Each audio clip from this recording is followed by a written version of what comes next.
My name is Labiba Idris, the CEO of Asoebi Couture. I'm 28 years old. I am married and blessed with 2 kids. I'm from Katsina State.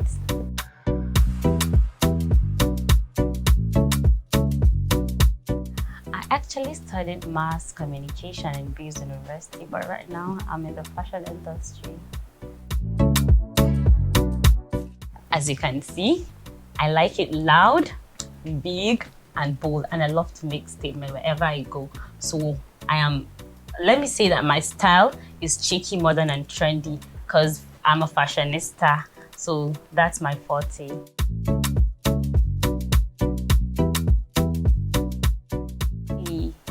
It wasn't planned. It was after my wedding that people kept asking me where I got my fabrics, Asoebi, and all. So during my wedding, what I literally did was I slept on Bell Nigeria website, checking all those Lagosian brides. So that was where I got all my wedding outfit inspiration from Bell Nigeria. So after my wedding, people kept asking, where did you get your fabric from? So I was literally giving them contact from Lagos where I got my stuff. But then eventually, one of my closest friends was getting married then, but she wasn't schooling in Nigeria. So she asked me to help her do all the wedding preparation, the Asoebi, sort out her fabrics and the Asoebi. And I did it.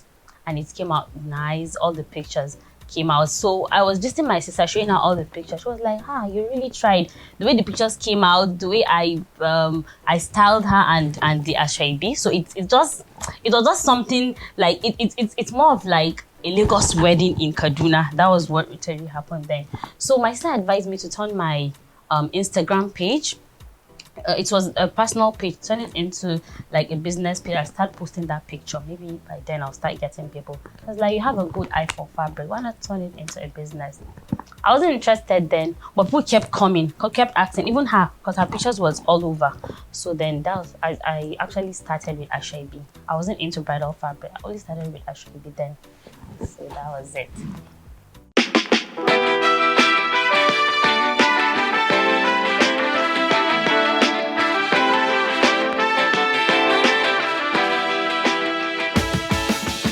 Started after my wedding in 2013. But I started the whole business in 2014 when I traveled to Dubai. That was when I started bridal materials. But because in that 2013 to 2014, I was just doing Asoebi, getting it from Lagos. So I traveled to Dubai in 2014. That was when I started bridal fabrics. But I was still doing Asoebi for brides. Then I still order from Lagos. When I get the order, I'll do it there.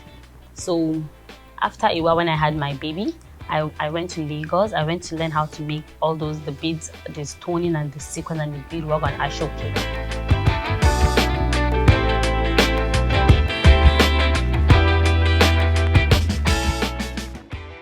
My target customers are all beautiful African women, because a lot of people, when you say Asoebi Couture, they always think it's like a bridal brand.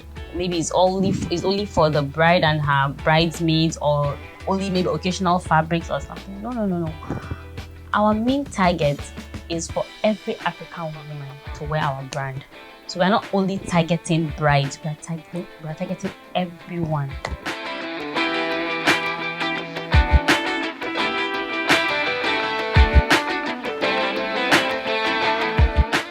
Actually, it's overwhelming. It's really, really overwhelming. Think of it, being in every bride's wedding story.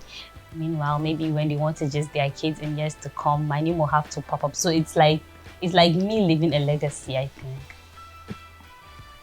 It's very, very, I feel happy. I think that's the fun part of my business, styling the brides. That's the fun part of it. I feel fulfilled and accomplished getting all the feedback, because most of them after their wedding, they'll send you a sweet message thanking you and all. So that's one of the best part of my job.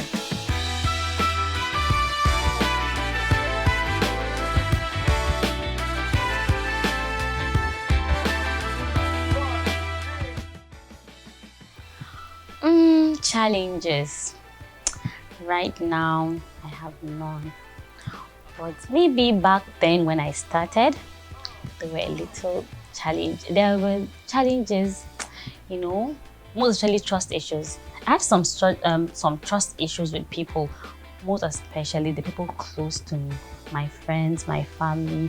You know, they feel like I'm not good enough. So that was the challenge, trying to convince people or maybe to patronize me. But right now, I'm good. We are good. And I believe that all those times, you know, you can't just get, nothing comes easy.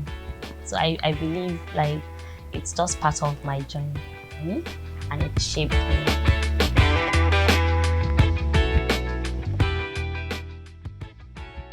Funny enough, it did really affect my business per se, because you know, people were still doing their wedding via Zoom, and there's no bride that will wear an old clothes for her wedding. So we're still getting orders, even though it's not as much as before the pandemic, but it didn't really affect us. So alhamdulillah, right now we're in a good place.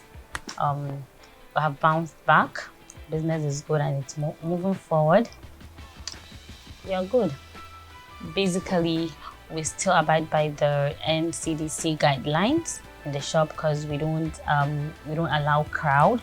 We at times our brides we meet them maybe based on appointments, mostly the brides. Then because you know brides, they like to come with their whole family so that it won't be crowded. So we abide by the rules of NCDC.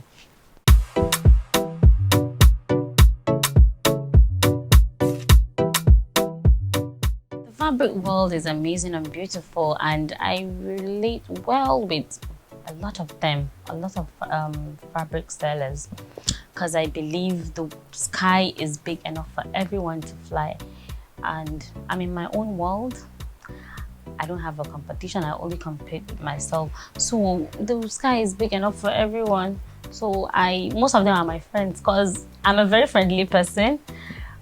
The first time you meet me, we just clicked. So most of them, it's either maybe when how we relate mostly is when I don't have a fabric and you ask me, I'll ask them, because I believe, like, you know, they said you can't just when you help others, you'll see the results. By helping others, you'll see the results. Like, I'm very, very sure most of them, when they don't have something, they come to me also. So it's like we're, you know, working together. Things comes easy for us, and I'm just okay with them. I relate very, very well with them.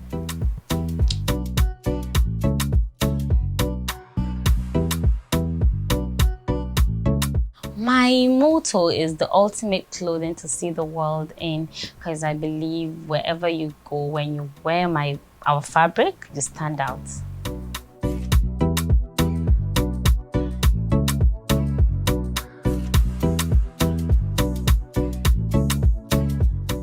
My advice to those who want to join the fabric world, that they should know it's not easy at all. Getting the right fabric, getting the right suppliers, getting the right delivery people, getting the right market, because you have to know what people want.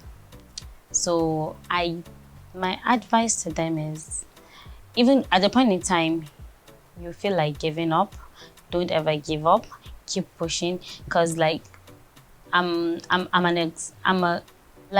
me, I'm a product of hard work and consistency. So all I would advise is they should be consistent and hardworking, because nothing comes easy.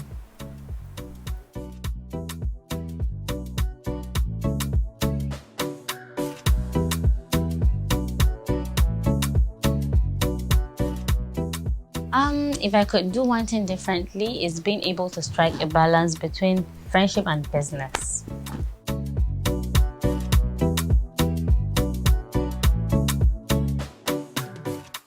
Thank you for that question, because we got judged a lot.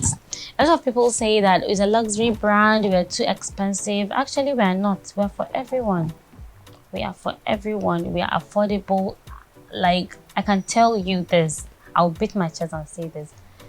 With 50K, I can style a bride just for one event with 50K.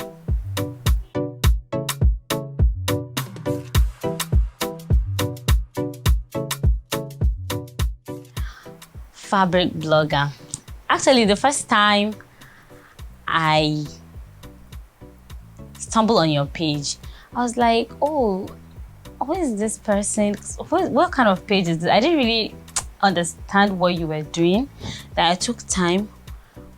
It took me maybe, let's say, at least 30 minutes to understand the kind of blogging you're doing, and I must say that you're doing an amazing job. Your kind of blogging is unique. I believe you're taking Ariwa to like the whole northern Nigeria to another level, and we hope to see you bigger and better. And I will tell you congratulations in advance, because you're going to be our next biggest northern blogger in years to come.